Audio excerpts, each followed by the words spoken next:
Her own family disowned her, mocked her at her father's will reading. But when the lawyer opened the envelope, everything changed. Emma stood alone in the hallway of the old family mansion. The familiar scent of aged wood and lavender polish filled her lungs, stirring memories she had tried to bury for years. Her fingers grazed the edge of the ornate frame holding her father's portrait, an image of the man who once held her in his arms, who taught her how to ride a bike, and who, in his final years, had become a stranger molded by someone else's whispers. She swallowed the lump in her throat as the sound of voices echoed from the grand living room. Laughter. Mockery. Her name, spoken with venom. "I can't believe she even showed up," one of her cousins scoffed. "The nerve," another added. "She's not getting a cent." Emma's heart pounded, but she kept walking, heels clicking softly on the marble floor. Her black dress was simple, a stark contrast to the lavish outfits worn by those who had spent the last few years pretending she didn't exist. But she had come not for money, she had no illusions. She came for something else. Closure, maybe, answers. Or perhaps, one last connection to the man who had once meant everything to her. 3 years ago, Emma had been forced out of this house. After her mother died, her father had remarried quickly, too quickly. Victoria, the woman he chose, was cold and calculating. Within months, the atmosphere shifted. Family dinners turned into silent meals. Conversations became one-sided. And Emma became invisible. The fights began small, accusations, harsh words, punishments for things she hadn't done. But the worst part wasn't Victoria's cruelty, it was her father's silence. He watched, he knew. And he did nothing. Until one night, she was told to leave. "You're ungrateful," Victoria had hissed. "You've poisoned this family long enough." Her father had stood there. Eyes down. Arms crossed. And when Emma looked to him for help, for love, he said nothing. She left that night with a suitcase and a shattered heart. In the years that followed, she built a life of her own. Waitressing by day, studying by night. She rented a small apartment, learned to cook for one, and celebrated birthdays alone. And though she tried to move on, the ache never left, not because of the inheritance she lost, but because of the father who abandoned her. Now, standing in the center of the room, she faced the people who had replaced her. Victoria sat smugly at the head of the table, flanked by her twin sons. Her uncles and aunts, cousins, all with greedy eyes, waited for one thing, the reading of the will. Mr. Harris, the family's longtime lawyer, entered with a briefcase. He was older now, his hair fully gray, but his voice was steady. "Thank you all for coming. Before we begin, I must read this exactly as instructed by Mr. William Rutherford." He pulled out a sealed envelope, broke the wax, and unfolded the letter inside. "To my family gathered here today, if you are hearing this, it means I am gone. And in my absence, truths must finally be acknowledged." There were a few smirks. A few nervous laughs. "To my wife, Victoria, you came into my life when I was broken. And I believed your kindness. But with time I saw behind the mask. Still, I remained silent, for that, I bear guilt." Victoria's face tightened. "To my sons, you inherited my name, but not my heart. You took and took, but never gave. To my siblings and extended family, I thank you for the memories of my youth, but not the poison of your later years." Murmurs rose around the room. Mr. Harris paused, then looked up. "And now, to my daughter, Emma." The room fell silent. "Emma, if you're still standing there, I hope you're still brave. Because this moment is yours." Tears welled in her eyes. "I know what was done to you. I know how my silence cost you your family, your peace, and perhaps even your trust in me. I was weak. I let others speak lies, and I let those lies shape my actions. But I never stopped loving you. Never, not for a moment. Mr. Harris cleared his throat. To Emma, I leave my estate in full, this home, my company shares, and all my personal accounts. Because you, Emma, were the only one who showed me what love looks like when there's nothing left to gain. Chaos erupted. Shouts. Accusations. Victoria stood up, screaming. She manipulated him. This is forged. All documents were verified and signed in the presence of witnesses, Mr. Harris interrupted calmly. Emma stood frozen. The air felt heavy, the walls too close. She had imagined this moment 1,000 times, but never like this, not with the fury. Not with the justice. Not with her father's voice in a letter, offering the apology she never thought she'd hear. Hours passed. The others stormed out, throwing curses and threats. Emma remained. Mr. Harris approached her. There's something else he left for you. He handed her a small, weathered journal. Your father spent the last 2 years writing in this. Emma opened the cover. The first page read, to Emma, my compass when I was lost. What followed was page after page of his thoughts. Regrets. Memories. Confessions. He wrote about her childhood, how she used to sneak cookies into his briefcase. How she cried when she lost her first tooth. How he never recovered from her mother's death and how Victoria's influence clouded his judgment. And at the end, if I could live again, I would choose to be the father you needed, not the man who disappeared. But if this journal finds you, I hope it gives you one thing, the truth. And if you can, forgive me. Live freely, and know you were always, always my greatest pride. Emma wept. Not out of joy. Not even relief, but from the bittersweet ache of being seen, finally, deeply, completely, by the person she had missed most. And as she closed the journal, she knew this was not an ending. This was a beginning. Emma had never been the kind of woman who believed in fairy tales, but the reading of her father's will had shattered her world in ways she couldn't yet process. She had spent her entire life seeking validation from the people she thought she could trust, only to be discarded when they found her inconvenient, when her very existence was a reminder of a time her family wanted to forget. Her father's estate, once the centerpiece of the Rutherford legacy, was now hers, according to his last words, a letter so full of sorrow and regret that it was as though he had known the final toll would be paid in his absence, by her alone. To my daughter, Emma. I leave what I have left. Not just my estate, but what remains of my heart and my deepest regret.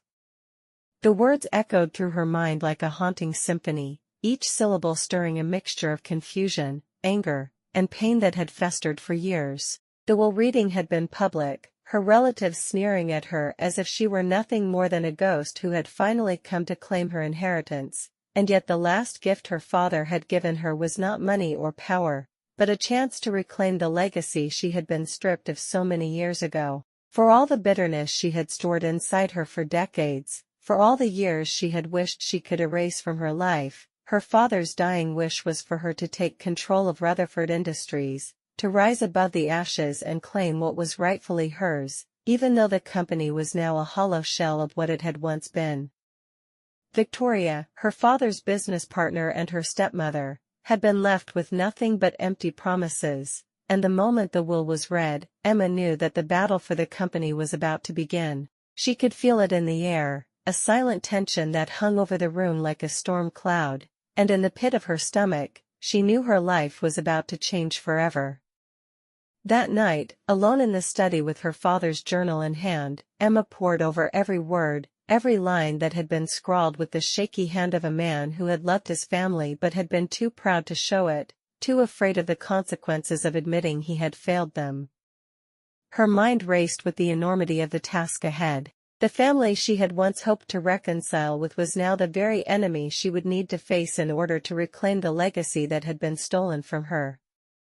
As she read, she felt the sharp sting of every word her father had written about the mistakes he had made, the ways he had let her down, and yet, in that moment, she realized something crucial: her father's love had never truly disappeared.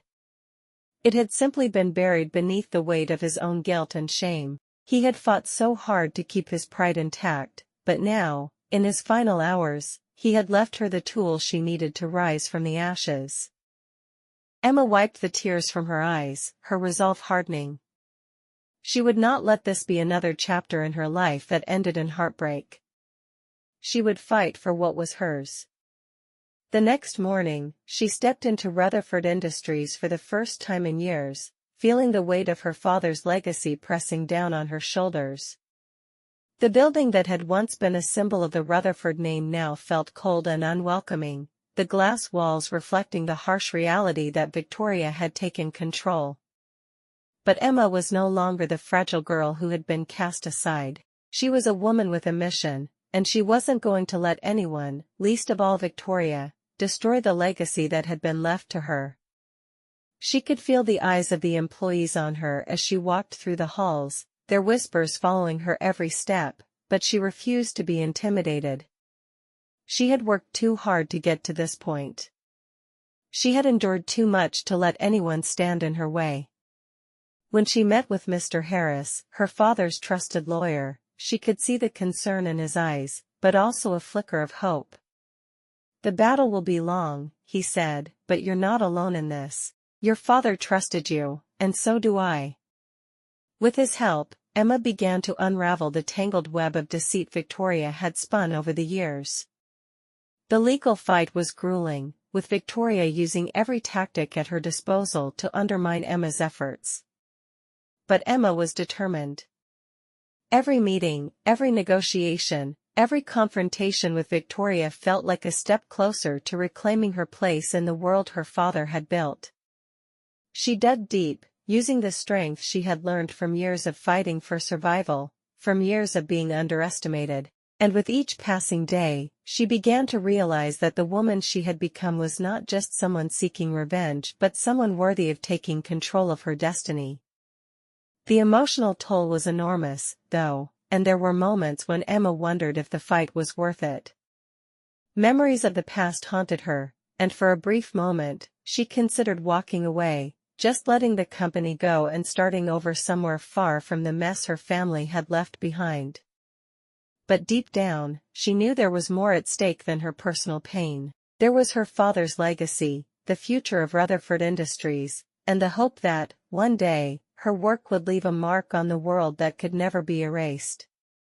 Slowly but surely, Emma began to gather support from the company's employees and partners, many of whom had been waiting for a leader who could restore the values that once defined Rutherford Industries.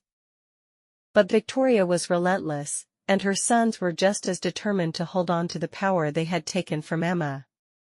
Every confrontation was a test of Emma's resolve, but each victory, no matter how small, gave her the courage to push forward. Then came the day of the boardroom battle. The stakes had never been higher. Emma stood before the board members, feeling the weight of the moment pressing down on her.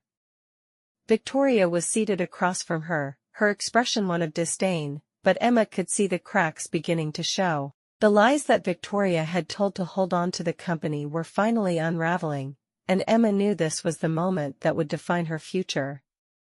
The legal documents, the financial reports, the evidence of Victoria's manipulations, all of it had been laid out for everyone to see. The fight was over. Victoria's grip on the company had been broken. But it wasn't just about winning the company anymore. It was about reclaiming her place in the world and finally letting go of the anger and resentment that had consumed her for so long. Emma had won, but the real victory was in the healing that had taken place along the way. With Rutherford Industries under her control, Emma set out to rebuild the company her father had once dreamed of, and in doing so, she finally allowed herself to forgive, not just her father, but herself as well. It wasn't easy, and the scars of the past would always remain, but Emma had learned that the greatest strength comes from embracing the pain and using it to fuel the fight for a better future. As she stood in her father's office, looking out over the city below, Emma knew that the legacy of Rutherford Industries would be restored, not just in the boardroom, but in her heart. And for the first time in years, she felt peace. Emma leaned back in her father's old leather chair, her fingers brushing against the smooth, cold surface of the desk. This office had once been a sanctuary for her father, a place where decisions were made that shaped not only the future of Rutherford Industries but also their family's legacy. Now, it felt like the heart of a battlefield, the place where Emma had finally fought her hardest fight. The weight of the company pressing against her shoulders had been overwhelming, but she had persevered, proving to herself and to everyone else that she was not just her father's daughter but a force in her own right. She had claimed Rutherford Industries, not through inheritance, but through determination, grit, and the willingness to face every challenge head-on. The final board meeting had been a defining moment. When the board members, once loyal to her father but unsure of her abilities, saw the legal documents and financial records that exposed the corruption Victoria had spread, Emma's position became undeniable. Victoria had fought like a wounded animal, her manipulations becoming more desperate with each passing day. But Emma had known her enemy well, and every step Victoria took in undermining her only propelled Emma further into the spotlight. She had once been the quiet, disregarded child in the shadows of her father's empire, but now, she was at the forefront, commanding respect from everyone who had once doubted her. But it hadn't been easy. The emotional toll of fighting for what was hers had drained her more than any physical battle ever could. The sleepless nights, the long hours in courtrooms and boardrooms, the cold, detached look of her stepmother, Victoria's constant presence in her life as both a rival and a reminder of the bitterness that had always existed between them, had taken their toll. There were moments, even after the final victory, when Emma found herself standing in front of the mirror, staring at her own reflection, questioning whether she had done enough. Had she really been the daughter her father wanted her to be? Was reclaiming the company truly what her father had envisioned for her? But then she would remember the letter, the words her father had written with trembling hands, the regret in his voice as he confessed his failures to her. She had been the one to carry the weight of his legacy, and that weight had made her stronger than she could have ever imagined. Emma's thoughts shifted back to Victoria. The woman who had once been the love of her father's life and who had done everything in her power to tear their family apart. For so long, Emma had seen her as the villain of her story, the reason behind the rift that had formed between her father and her. But now, as she sat in her father's chair, Emma realized something crucial: Victoria wasn't the true enemy. No, the enemy had always been the self-doubt, the insecurities, and the fear of not being enough.